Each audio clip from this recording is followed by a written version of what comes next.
What's up guys, this is Chris here, and today we've got a fun top 5 for you. Today we're going to talk about 5 pistols that spies actually used. Some of these are from the movies, but all of these guns are guns that actual spies and spy agencies used in real life.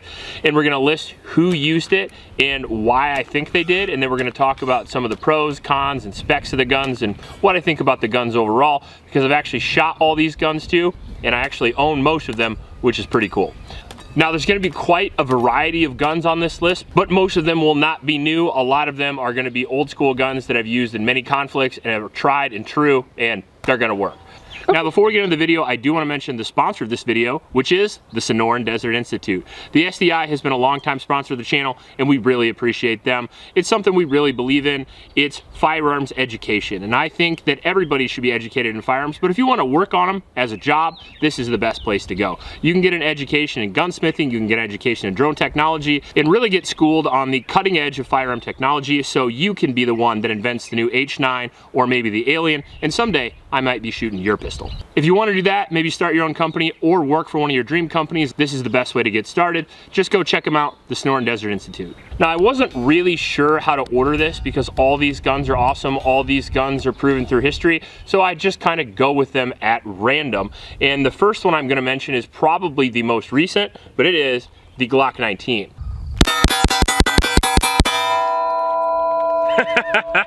Now, the Glock 19 is the standard sidearm for most surveillance agencies around the world, including the CIA's Ground Branch and many other. There's obviously a pretty good reason for that. The Glock 19 is one of the most popular guns in the world and probably the most popular gun used in military and law enforcement. Very proven, very lightweight, 15-round magazine capacity, unbelievably durable, and has a history and track record of absolute excellence. Kind of a middle-of-the-road, do-it-all gun, and it's just small enough to be carried concealed all day, which would be very important if you don't want to be seen. And then if you're in a hostile zone, you're still going to want the ability to defend yourself. And the Glock 19 has a 15-round capacity, and again, very, very shootable because it is a compact-sized gun, and it can be shot as well as a full-size gun in the right hands, and still be very concealable, which again, perfect for a spy.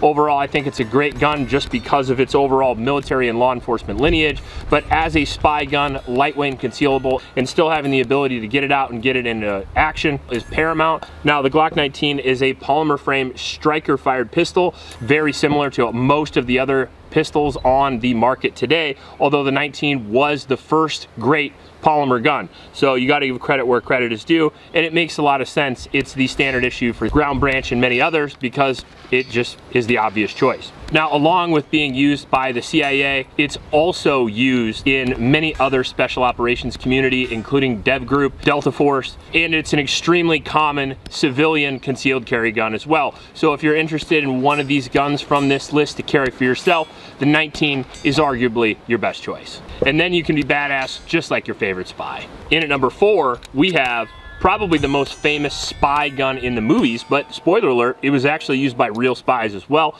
This is the Walther PPK. And it's been used by tons of real life agencies, including MI5 and MI6, the group the Bond actually works for in the movie, which is super cool. Now, the reason why these were so popular is because they were one of the first double single action pistols to not only be reliable and accurate, but they were also very small and thin. This being a single stack pistol with a very limited capacity, which is bad in some cases, but as far as concealability, especially when only metal framed double action pistols exist, this is very, very concealable, which still makes it a popular concealed carry gun to this day. Not only that, but its lineage to not only James Bond, but real life intelligence agencies like MI5 and MI6 gives it a very cool factor in movies as well, which has promoted it in pop culture all over the world.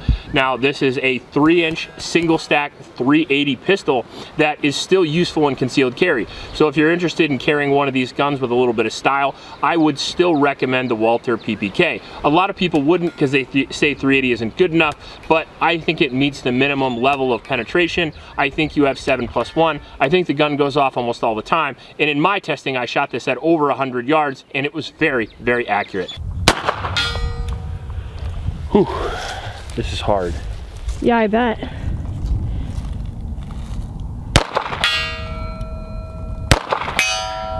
Target transition right there. Good job. That was epic. Well, we're keeping this.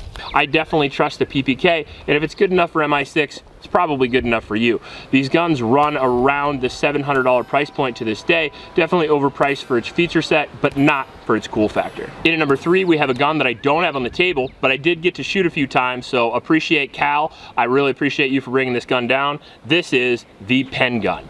Now, the pen gun is a really interesting design. The one that Cal brought down to me was 25 auto, which is a little bit more punch than 22 long rifle, but not a whole lot. They are a single shot breech action gun that looks suspiciously like, you guessed it, a pen. The reason for that is not because of its shootability, I can promise you that. One of the least accurate and least shootable guns I've ever had in my hand, but the fact that it looks just like a pen and you can break it into action very quickly and use it up very closely, I assume, is a good reason to have this. Now, these were supposedly originally invented in the 1920s for state actors and spies carrying out military espionage, as well as several other things. I have to assume it makes for a pretty good concealable up close kind of thing, and if you get past 10 yards, these things are unusable. So I would recommend that it's kind of a belly gun. It's really up close and personal. It's super cool, but they also are relatively expensive if you want to own one. They're not an NFA item. However, they used to be $100 when they came out, and now they are $1,000 or even $2,000 in some cases because they are extremely rare.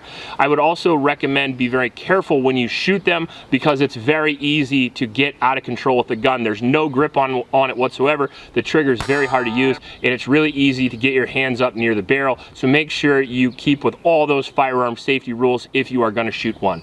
Very cool gun, basically useless unless you're a spy, but very cool. Definitely not a concealed carry gun. If you use it, you're a moron. In at number 2, the Colt 1911. Now, this is not the 1911 that the CIA and Special Forces would have carried into the Cold War. However, they did have a Colt 1911.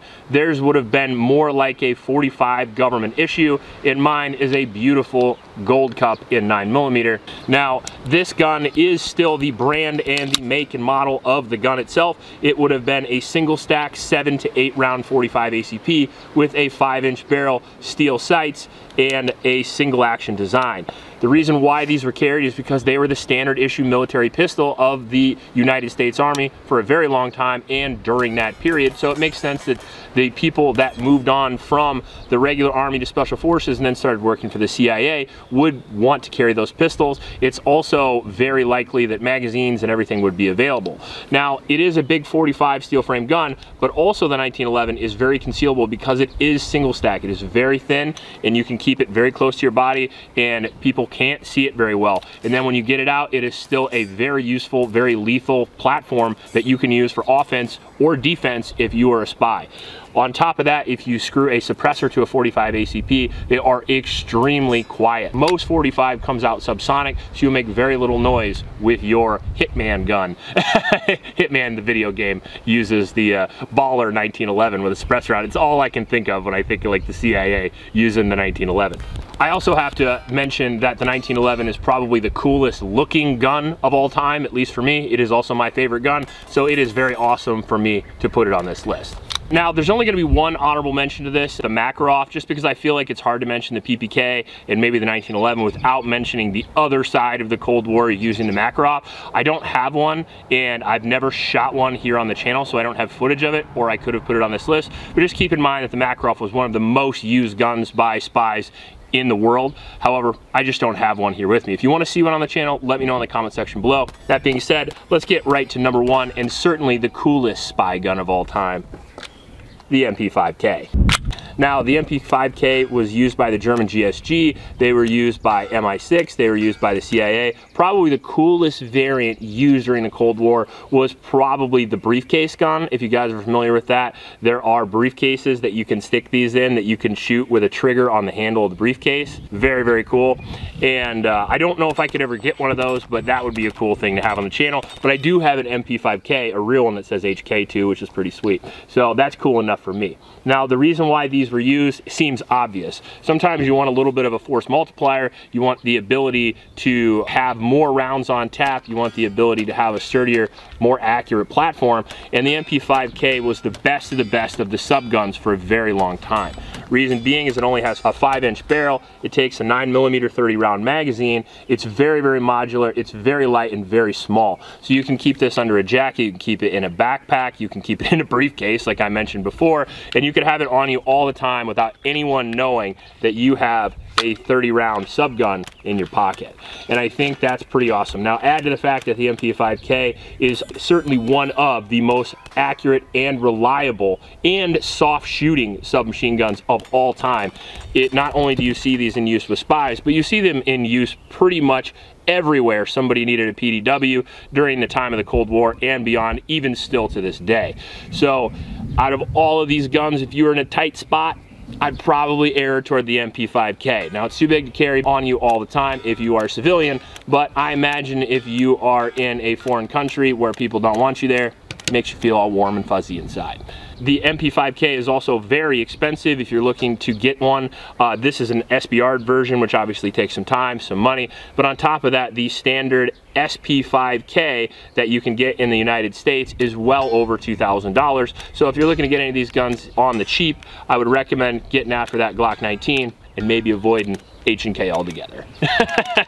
Super cool gun, super expensive, but in my opinion, absolutely fucking worth it. I love this gun, I've always loved it, and how could it not be #1? Now, there's lots of other guns that not only the CIA or the GSG or MI6 or even on the Iron Curtain side that I could do a follow-up video if you guys are interested. So let me know in the comment section below if you want to see another one of these, or if maybe you want to see something else like guns the US Marshals use, or maybe guns the SEALs use. All of that stuff could happen this summer. Just let me know what you guys are interested in. If you like this video, please like and subscribe. Please help out your Oklahoma shelters, and remember to recycle. I'll check you later.